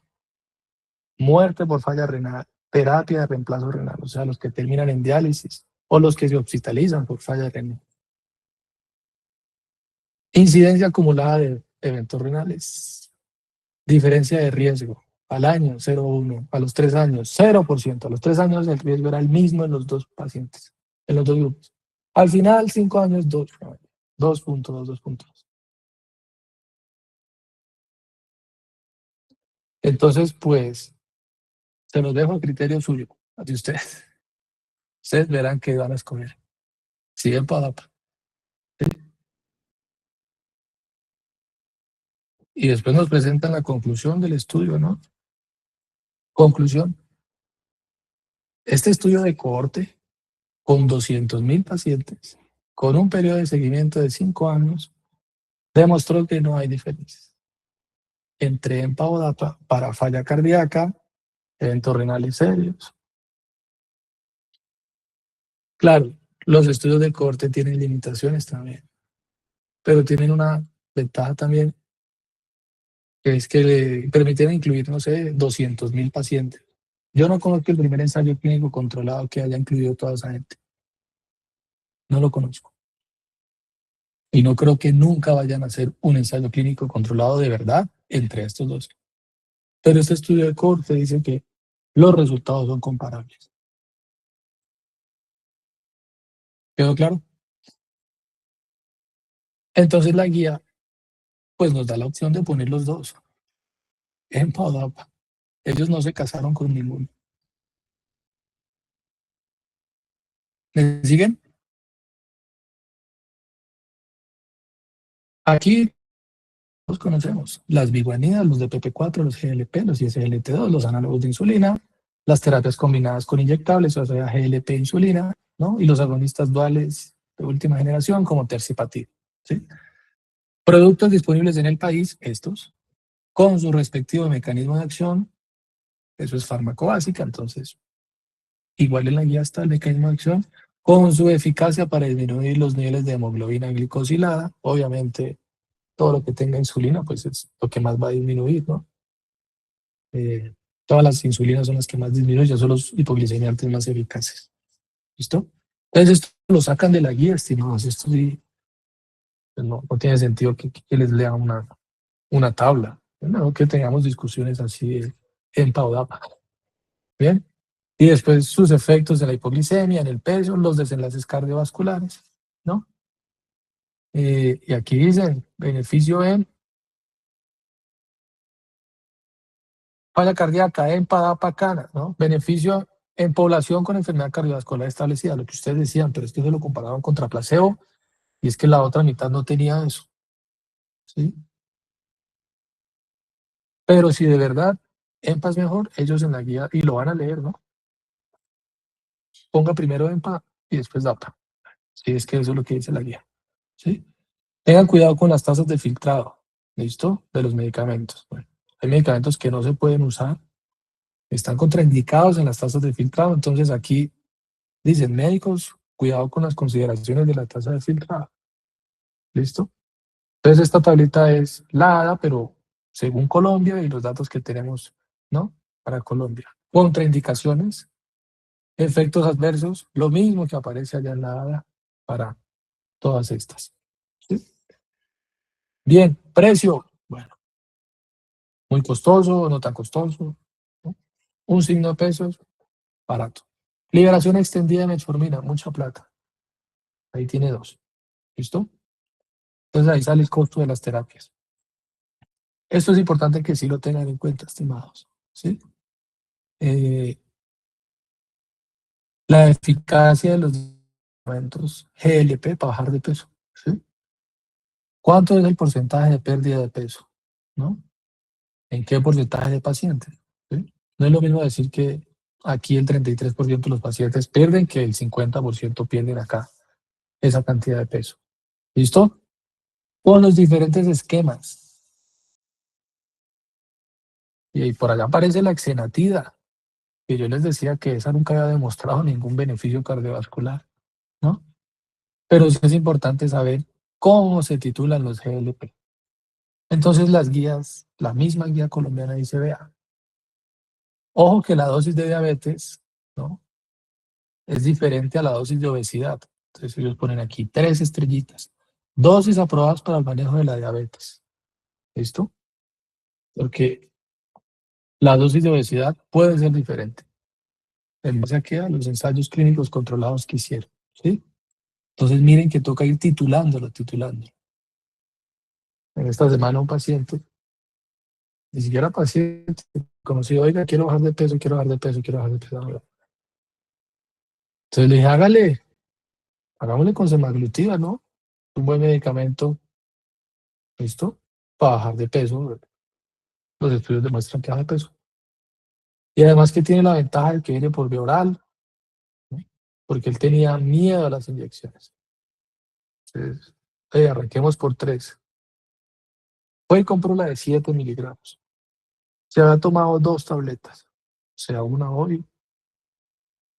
Al día siguiente se tomó otra y duró tirado en la cama como 3 días del malestar, ¿no? General que sentía.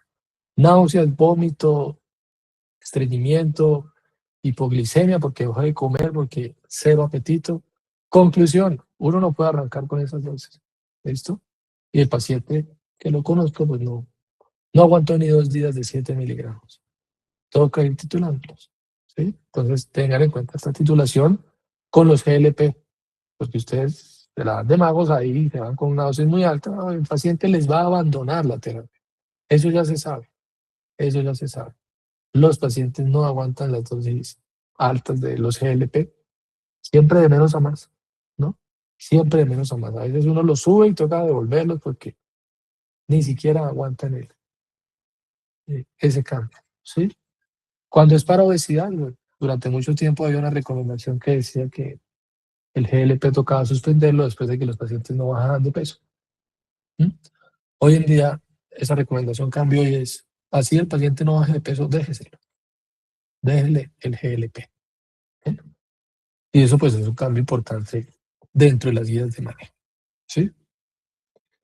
Entonces, están los fármacos que conocen y ustedes ya saben más o menos cómo se tienen que combinar, ¿sí? Seguramente, yo sé que en el fondo ustedes son conscientes de los riesgos de combinar verdaderos hipoglicemiantes. Poner insulina con sulfonilurias es de altísimo riesgo, ¿no? Pero los GLP se pueden combinar con metformina, con insulina, con ISGLT2. El ISGLT2 se puede combinar con insulina, metformina, con GLP. Pero quizás los que no se pueden combinar son los verdaderos agentes hipoglicemiantes, como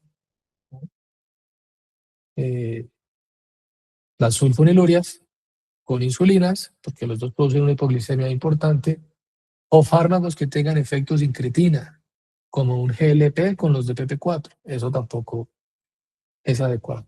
Pero el resto de las combinaciones en general pues se permite, ¿sí? Pero esas dos combinaciones que les acabo de mencionar pues son de muy alto riesgo. Después viene la insulinización, ¿no? Glicosiladas por arriba de 10, glicemias por arriba de 300, síntomas catabólicos, pérdida de peso, cetosis, poliuria, polifagia, ¿no? Polidipsia. Cuando los pacientes tienen 2 o 3 antidiabéticos no inyectados orales y está por fuera de metas, se puede insulinizar al paciente. O cuando los otros están contraindicados, muchas veces los pacientes se hospitalizan por una condición médica, quirúrgica, y en hospitalización la evidencia de metformina, de los GLP, de los ISGLT2 es muy bajita durante la hospitalización, porque casi todos los estudios los han hecho en pacientes ambulatorios. Entonces se les deja a veces esquemas móviles de insulina. Mientras están hospitalizados, salen de su fase aguda, su enfermedad aguda, y al momento del egreso pues se les reinicia la metformina, el GLP, el ISGLT2, etc., ¿no? Y ahí hay unas recomendaciones con los SGLT2, los GLP, al momento de la cirugía, ¿no? La gastroparesia, el reflujo, ¿sí? La cetoacidosis o glicemiante por el procedimiento quirúrgico. Bueno. Entonces pueden haber unas recomendaciones adicionales en cuanto a la suspensión de esas terapias antes de un procedimiento quirúrgico, y las guías de anestesiología, pues, o hay guías de anestesia muy específicas para eso, que dice manejo de los antidiabéticos en el perioperatorio. Puede hacer con el CGLT2 y el GLP2. Suspenderlos idealmente. ¿Listo? Bien. Este es el flujograma que trae la guía. Este es el flujograma que trae la guía, ¿no? La insulinización basal, como ya la saben hacer, 0.2 unidades por kilo día. La meta de la glucometría es 70-130. Esa es la meta, ¿sí? Si están en metas, pues nada, déjenlo así. Si no, tendrán que ir aumentando de a 2 unidades cada 72 horas hasta que estén en esta meta. ¿Listo? Hasta que estén en esta meta. La idea no es sobreinsulinizar a los pacientes. No se les olvide esto. Uno no puede sobreinsulinizar. ¿Qué es sobreinsulinizarlo? Que cuando tenga esta dosis de insulina basal, 0.5 unidades por kilo al día, yo ahora pase a 0.6 de la de larga acción y después lo pase a 0.7, a 0.8. 0.5, digamos que es la dosis máxima de lo que sería la insulina basal del paciente. Y si a pesar de esa dosis, que puede ser 35 unidades, por ejemplo, 40 unidades, pues la idea no es seguir subiendo las unidades de las insulinas basales, sino ponerle una de corta acción. ¿Listo? De las de corta acción. ¿Bien? ¿Preguntas, dudas?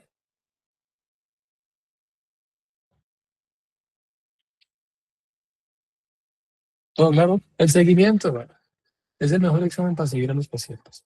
Se hará cada 3 meses hasta que estén metas.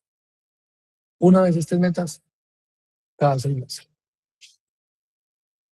Tasa de filtrado, albuminuria, perfil lipídico, evaluación del pie diabético. ¿Ustedes saben evaluar un pie diabético? ¿Ustedes saben buscar neuropatías diabéticas? Sí, hay un, ¿cómo se llama eso? No sé. Algo como con la vibración, ellos, no Con me el acuerdo cómo se llama diapasón. eso, y generalmente ellos tienen apalestesia, y con eso, pues, varias cosas que uno les hace con maniobras semiológicas, uno lo puede evaluar. Sí lo vimos, puedo El decirlo. diapasón de la sordera, dicen, ¿sí? No, hay una cosita que parece como una escobita, como una agujita muy chiquita que se le Ah, pasa ese por es la el piel. monofilamento. Eso, el monofilamento. El test de monofilamento. Es 1 o 2 monofilamentos, 10 tipos de monofilamentos, fibra gruesa, fibra pequeña, todos evalúan lo mismo. Monofilamento del martillo. Uy, no, ahí nos corchó.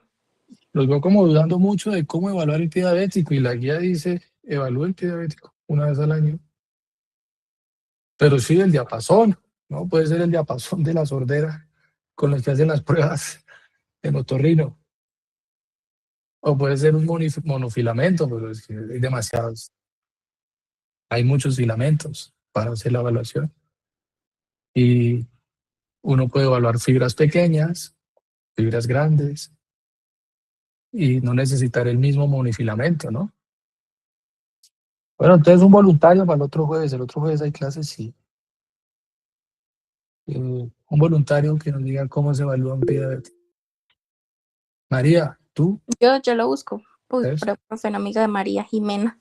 Bueno, Jimena, nos traes una imagen de los filamentos. ¿Qué es eso que los gramos? ¿Cómo así que gramos en los filamentos, no? Ok, ¿Será que ok. toca pesarlos? Porque hay filamentos de diferentes gramos, ¿no? Entonces, ¿cuánto pesa su filamento? No sé, 20 gramos. Listo. ¿Y qué es lo que evalúa cada uno? ¿Y Bueno, qué está. partes del pie, no? ¿Qué tal uno ponerle en la uña? O no sé, de pronto se pone en la uña, puede ser. Bueno, esos detallitos que hay que conocer. ¿Listo? La retinopatía, claro, cuando tiene úlceras, entonces uno le pone ahí la escala de Wagner y un PEDIS, si quieren también un PEDIS, ¿no? ¿Cuál es mejor, Wagner o PEDIS?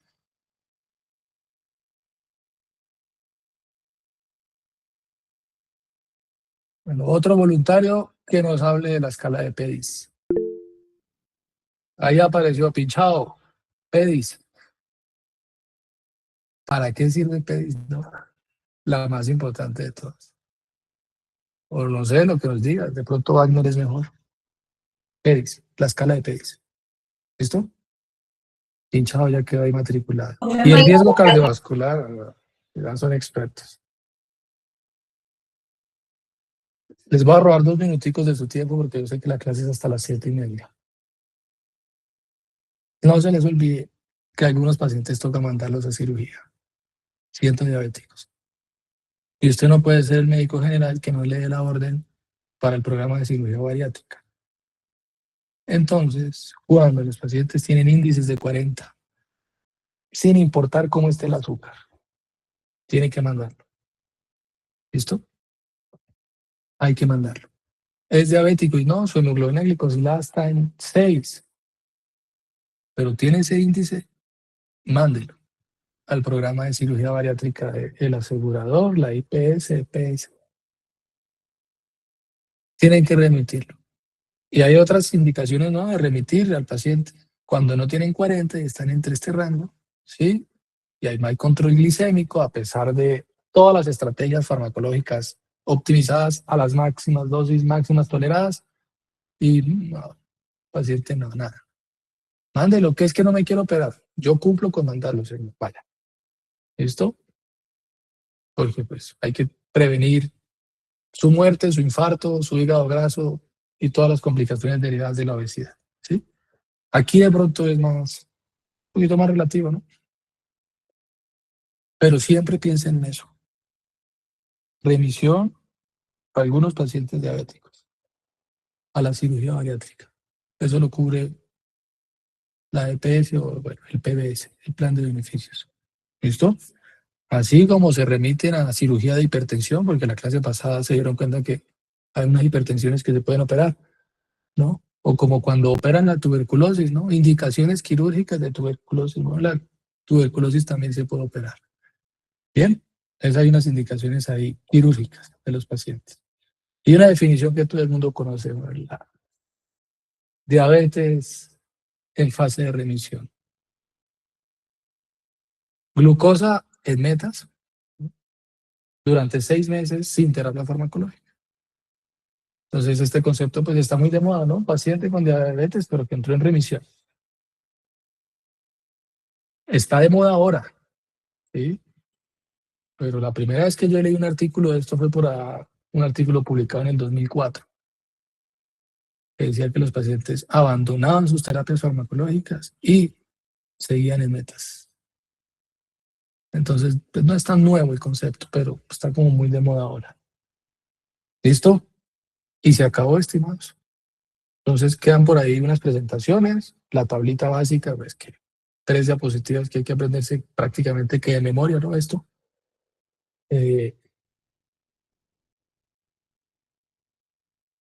Y queda la pregunta abierta de EMPA-DAPA. Si encuentran algo más, o si la guía les dice que en paz mejor, pero por eso están haciendo el curso, el diplomado, la electiva en medicina basada en la evidencia. Y por eso la idea es que todos hablemos en un momento de la clase de eso, ¿no? Que lo integremos y que preguntemos sobre eso. ¿Quedó claro, estimados? Detener. Doc, tengo dos preguntas. ¿Qué? ¿Si el ensayo clínico es mejor que la corte? Ay, no, usted y yo no podemos pelear porque a usted yo ya vi que es muy hater de lo que es el ensayo clínico aleatorizado. Entonces, No, yo solo te conté una historia, le dicen el ensayo cínico, pero oye que fue a mano. no, usted es el hater número 1 de lo que son No, los ECA. jamás. Gracias a ellos salen los medicamentos al mercado. Imagínate, sin ellos la vacuna de COVID nunca se hubiera aprobado. ¿Cómo los voy a odiar? Imposible. Bueno, pero entonces Imposible odiar el mejor diseño metodológico. mi primera pregunta, pues que se sale como, bueno, ya que estamos hablando de diabetes, a ver, el semestre pasado habíamos hablado de que yo puedo cambiar la metformina por metformina XR. Si mi paciente está tomando 850, pues la pasta de 850 miligramos en la mañana, a mediodía y en la tarde, ¿yo cómo le hago ese cambio a ese, pues qué dosis le administro? Hay un porcentaje que toca ajustarse ahí para hacer esa conversión, porque entonces uno no le puede poner 1700 o no sé cuánto fue que dijiste, 2300 fue de Sí. liberación prolongada. Ujú. Entonces hay unas formas de hacer la conversión ahí con unos porcentajes y recalcular eso. Ok. Y la segunda pregunta, profe, ¿por qué tenemos el parcial por allá en la otra semana y no en la semana de Eh, parciales? como porque les dé, siempre ha sido así, tiempo de estudiar todo lo que hemos visto aquí entre antibióticos, hipertensión, dislipidemia, porque todo lo que se discute más los antibióticos que se tienen que aprender. Y entonces la otra semana no tenemos clase ya que tenemos No, los sí, parciales de los... sí, clase normal, porque si no nos atrasaríamos, ¿no? Pero como de Ay, una hora no más, ¿cierto? Sí, las hacemos así, tranquilos. Sí. usted sí conoce la palabra tranqui. No creo que esté en el vocabulario de él. Yo no creo, usted en 10 minutos habla 1000 cosas. ¿Será? Sí. No, bueno, ustedes hoy hablaron mucho y me gusta que participen. Pero me dejan una gran duda. Lo del ensayo y la corte. Eso es algo que a mí nunca me ha terminado de convencer en mi vida. ¿Cómo voy a decir que el ensayo es mejor con 5.000 pacientes cuando hay un estudio que puede incluir 200.000 personas en su vida real? Pero bueno, discútanlo allá en medicina basada en la evidencia también, ¿no? Planteen la pregunta en la clase allá a ver qué me cuentan, me retroalimentan. Oigan, nos vemos el otro jueves. Pie diabético, filamento, diapasón. No vayan a traer por aquí el diapasón de la guitarra, porque ha pasado que salen con unas locuras que hay. Madre. Sí, juiciosos. Chao, profe, Hasta gracias. luego, Chao. profe.